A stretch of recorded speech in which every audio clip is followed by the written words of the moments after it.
si Lord kasi trial lang yan. Ay, gago. And we know all health problems, all health conditions stems up to lifestyle. At sasabihin mo, si Lord kasi trial lang yan. Ay, gago. Sisi pa. Hindi, tumigil ka sa yosi, tumigil ka sa unhealthy lifestyle, tumigil sa kakapupuyat. Ayusin mo, kumain ka ng maayos, mag-exercise ka, wag mong gamitin.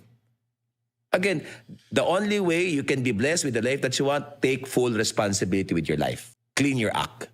Stop praying. Stop meditating. Stop going to all of this woo-woo stuff. Take full responsibility first. Clean your act. Because the light cannot come into the vessel pag madumi. Ito yung example ko. Gusto mo mabango o perfume. O, 5 taon ka hindi naligo, utang na loob. Kahit mabango ka sa labas, alam mo mabaho ka. Linisin mo muna. Now, pag malinis ka, hindi mo pa rin nararating gusto mo, okay lang kasi hinahanda ka. Example, gusto mo ng jet plane? Siyempre. Alright, bigang tang 5. Gusto mo? Siyempre. Ngayon na. Siyempre. Oh, saan mo ipaparada?